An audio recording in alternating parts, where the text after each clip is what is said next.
ازيكم عاملين ايه؟ معاكم سيف محمد في برنامج فضفضة. زي ما قلت لكم قبل كده ان اللي حابب يحكي حكايته يبعت لنا وانا هتصل بيه. فدلوقتي في ناس كتيرة بعتت ارقامها، انا هتصل بحد من بعت ارقامهم ونعرف ايه حكايته.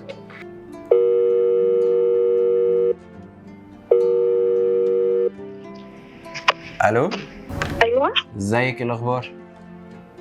الحمد لله تمام. انت عامل ايه؟ الحمد لله. معاكي سيف.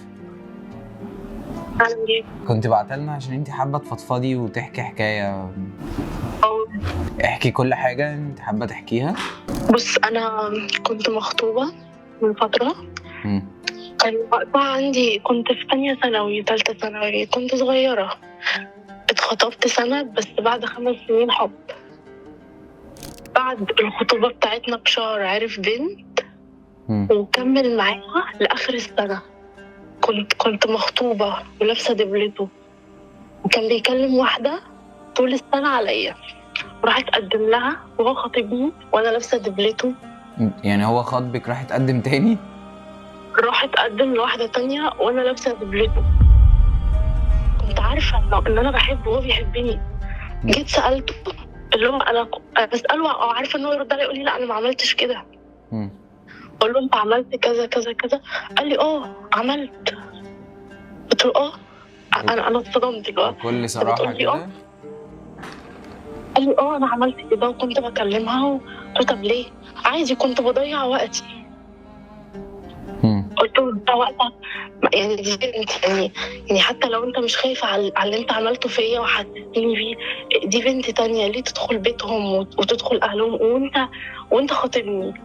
وهي كانت عارفه؟ لا، هي ما كانتش عارفه. هي قالت لي ان انا ما كنتش اعرف. قالت لي ان هو قال لي ان هو فشكل معاكي. لقيت البنت جايه تقول لي، هي كانت خايفه تقول لي. اختها الاول كلمتني وبعد كده لقيتها جايه تقول لي احنا ده اول ما هو خطبت بعد الخطوبه بتاعتك بشهر بالظبط ارتبطنا انا وهو وفضلنا مع بعض طول السنه، وجيت قدم لي وكلم اهلي وكلم ماما وكلم اخواتي وجه ودخل البيت قلت لها ازاي؟ قالت لي والله ده حصل فعلا. خدت البنت. انا خدت لان البنت دي كانت صغيره.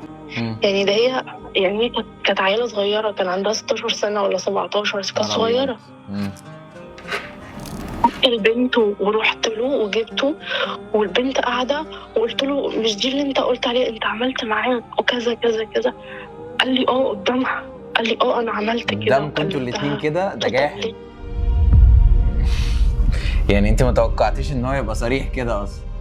لا خالص. انا بقول لك، انا من الصدمه كنت حاسه ان انا اتشليت. اللي هو انت بتقول لي ده بجد؟ انت بتكذب عليا؟ لا انا كلمتها وعملت كذا كذا كذا. طب ليه؟ كنت بضيع وقتي وبتسلى. كلمت مامته علشان ارد عليها. قلت لها ابنك عمل 1 2 3 يا طن. قالت لي هو ايه المشكله؟ يعني هو راجل ويعمل اللي هو عايزه. وايه؟ مامته ردت عليا بكل برود الدنيا. انتي طب حضرتك عندك بنتين، ترضي ان بنت من بناتك يحصل فيها كده؟ لا مش هرضى. طب ليه رضيتي عليا؟ هو راجل، هو يعمل اللي هو عايزه. وبعدين في الاول وفي الاخر هو مش كان خاطبك انتي وهيتجوزك انتي؟ خلاص. ده ايه الام مامته ردت عليا كده. يعني ايه اكون معاك والاقيك رحت تخطب واحده تانية وانت اصلا خطيبي؟ ده ازاي؟ بعدها عدى 3 سنين. انا قفلت الباب ده تماما وما كانش ليه علاقه باي حد. وقلت حرفيا انا كان جاتلي عقده، اللي هو انا مش عايزه اتعامل مع رجاله تاني، ولا عايزه اتخطب، ولا عايزه اخد الخطوه دي تاني في حياتي. في حد على السوشيال ميديا انا اتعرفت عليه، اتكلمت معاه مره واحده. ماشي. عرفت اهلي. قلت لهم انا ما بخبيش حاجه على اهلي. قلت لماما انا حصل واحد، ماما صاحباني شويه، انا قريبين من بعض قوي وخصوصا بابايا. كلمت معاهم وقلت لهم حصل كذا كذا كذا كذا، شايفه شخص كويس وشريكي وهيتقدم. بدايه كلامنا انا هو اول ما اتكلمت عرفت كل حاجه عني. قلت له انا حكيت له على الشخص اللي كان في حياتي ده. قلت له اللي عمله فيا، فانا مش عايزه ده يتعمل فيا تاني. قعد يقول لي وصابعك مش زي بعضها، والناس مش شبه بعض، وانا غير، وصدقيني وجربي، وانا مش عارف ايه. بصي هو كان في الجيش، اول ما عرفته قال لي انا قبل ما اخلص الجيش ب3 شهور هكون جاي لك اقدم لك واخطبك. ماشي. قبل ما يخلص الجيش ب3 شهور كان خاطب واحده تانية ومتقدم لها.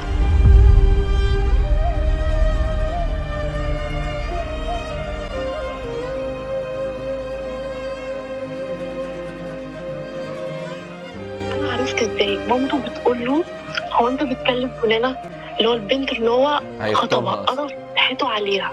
وبيكلمك قال لها استني بس انا سمعت، فبساله هي مين البنت دي، مين كذا، وقلت له الاسم. قال لي لا هي ما بتقوليش كده، كدبني. قال لي لا هي ما بتقولش كده.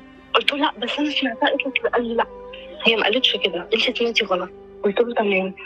انا كنت عارفه ومتاكده ان في نفس اليوم ده مامته هتكلمني، وفعلا مامته كلمتني في نفس اليوم بالليل. رديت قلت لها الو، لقيتها بتقول لي مامته انت تعرفي طبعا ان ابني خطب. قلت لها خطب يعني ايه خطب؟ قالت لي انا فاتحه. قلت لها لا انا ما اعرفش. قالت لي انت ما شفتيش الاستوريات؟ قلت لها لا انا ما شفتش حاجه. فانا بس بقول لك عشان انت زي بنتي وما ينفعش تفضلي تكلميه وهو قاري فاتحه. انا سمعت كلامها ده، انا حاسه ان انا من كتر الصدمه دماغي اتشلت. ما تقوليلهوش ان انا كلمتك وعرفتك حاجه علشان هيتخانق معايا ان انا قلت لك. خايفه منه؟ قالت لي ما تقولهوش. قلت لها انا مش هقول له حاجه. ماشي. بقول له هو انت عملت كذا؟ فلقيته ساكت كده وبيقول لي لا. قلت له لا انا شفت الصوره بس انا ما كنتش شفت حاجه. قال لي هو انت مين اللي قال لك؟ قلت له اللي قال لي يعني انا بسالك.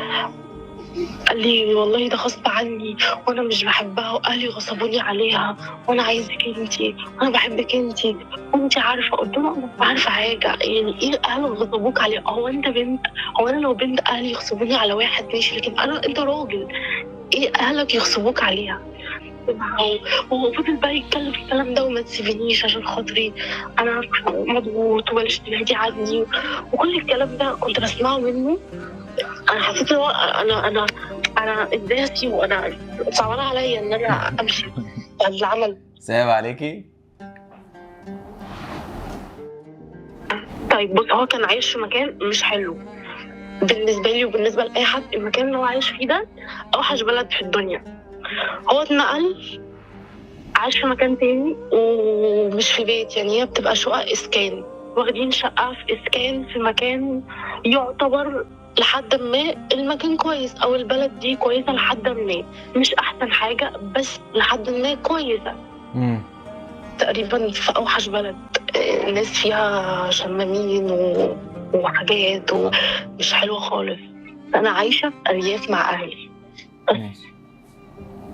بلد يعني انا هو اولا يعني حتى انا لما عرفت المكان اللي عايش فيه انا قلت وانا ما باخدش ولا بالمكان ولا بالشكل ولا بالتربيه، يعني ماليش دعوه بمكانك ولا شكلك، انت متربي بناس كويس محترم خلاص عشان انت كويسه. كملي. قال لي انا اهلي مش موافقين بيكي. قلت له يعني ايه؟ قال لي اهلي مش موافقين بيكي عشان انت عايشه في ارياف. قلت له هما مالهم بتوع الارياف؟ يعني مش عشان انا منهم بس دول احسن ناس. قال لي والله انا عادي عندي بس هم مش راضيين، هما مش موافقين. انتوا بتعضوا الناس ولا ايه؟ عشان بس بتعضوا الناس؟ بنعض الناس. قال لي انا امي قالت لي ان انتي مش شبهنا.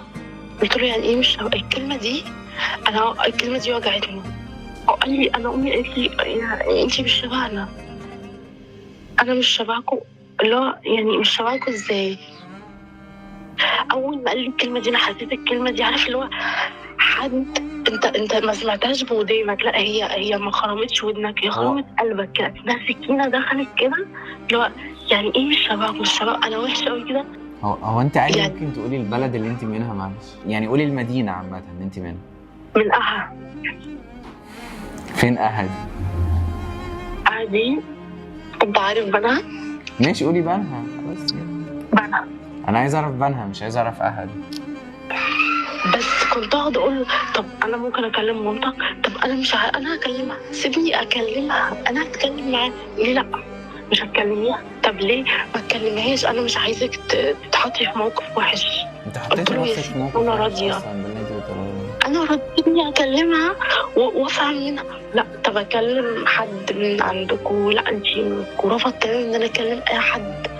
طب اديني فرصه اتعامل، انت مثلا مش عارف تحل، انا ممكن احل. لا. قلت له وانت ترضى ان انا، يعني انا لو انت مكاني وانا مكانك وعملت فيك كده، انت كنت هترضى بده؟ قال لي لا. مش عارفه اتخطاه ومش عارفه انساه ولسه متعلقه بيه ولسه بحبه. هو فعلا لما قال لي انت كتير عليا كان عنده حق، انا فعلا كتير عليه. دي حقيقه. هو اقل مني بكتير. انا بصلي، ما كانش بيصلي، ما كانش بيسمع الكلام، ما كانش بيعمل اي حاجه صح في حياته، كان ماشي حياته كلها غلط. كان عاجبه الغلط اللي هو ماشيه. الغلط عنده كان عادي، الحرام عنده كان عادي. كان ممكن عارف ان ده غلط، ده حرام، وعارف ان هو حرام، يقول طب ما انا اجربه، ايه يعني لما اجربه؟ ايه المشكله؟ ما الناس، ما اصحابي يجربوا، ما غيري يجربوا، وعارف ان هو حرام ما ينفعش يتعمل، بس عادي. الحرام عنده عادي، كان ممكن يعمله، كان ممكن يجربه، كان ممكن يشرب. طب لا انت انا مش حبيتي عارف. تاني بعديه ولا كان خلاص؟ انا اصلا وقتها كان متقدم لي حد كويس جدا وابن ناس ومحترم ومتربي. جيت قلت له في حد متقدم لي واهلي موافقين. قال لي انا مش معايا فلوس عشان اجيب شبكه ولا دهب. قلت له ما تجيبش حاجه. ورفضتي العريس؟ ايه؟ ورفضتي العريس؟ انا رفضت العريس عشان انا كنت متمسكه بده. العريس ما كانش يترك، كان حد كويس ومحترم وابن ناس. عارفه ليه بقى ولا مش وكان عارفه؟ جاهز. وانا رفضت عشان انا كنت عايزه ده. وجيت قلت له، أقول قال لي لك انا مش ليه؟ معايا حاجه. قلت له مالكش دعوه. ايه؟ اقول لك ليه رفضتك كويس؟ العريس ده اللي اتقدم لك بعد ما هو كان راح قرا فاتحه ولا لا؟ بعدها وكان فشكل بقى وخلاص. كان معايا بعد لما قال لي انا اهلي مش موافقين بيكي يعني عشان دي من الارياف وكذا. بعد كل ده، بعد كل ده واتقدم لك وانت رحتي قلتي له؟ انا قلت له في حد متقدم لي وكويس، وقال لي انا مش معايا حاجه عشان. يعني ثانيه واحده بس، يعني ثانيه واحدة. هو جه، هو دلوقتي كان بني ادم كان بيشرب وما كانش بيعمل اي حاجه. ثانيه واحده بس، ثانيه واحده بس عشان افهم بالله عليك، استني بس. يعني البني ادم ده انت شايفه ان هو كانش بيعمل حاجه صح، كان بيشرب.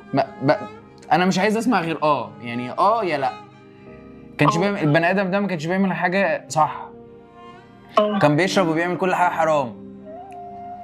ما كانش حتى باد بوي، ده كان كده، كان اسوأ بني ادم في الكون. تمام؟ وكان مفهمك انه بيحبك وراح قرا فاتحه مع حد تاني. تمام؟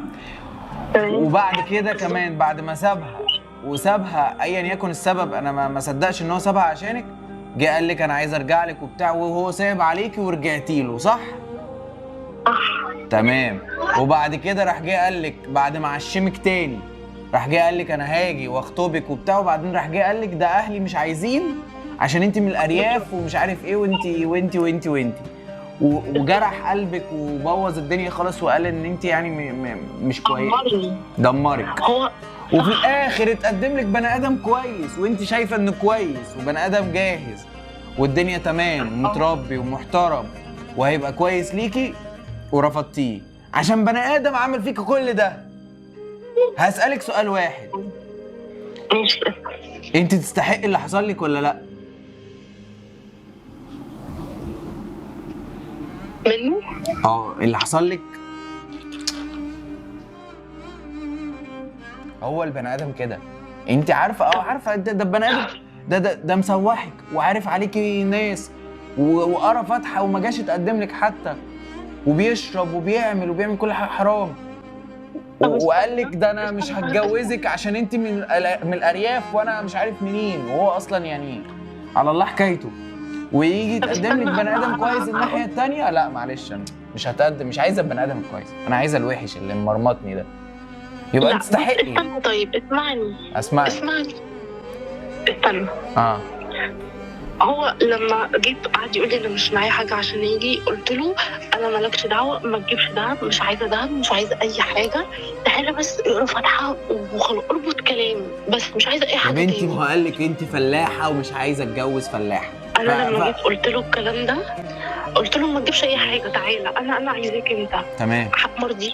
مرضيش حتى يجي غصب عني، انا بتشد ليه، بس انا دايما لا، انا مش هينفع اتكلم معاك، انت بعتني بدل المره 2 و3 و10، وكل مره قلبي وجعني فيها عشان استنيتك وانت ما جيتش عشان يسمعوا.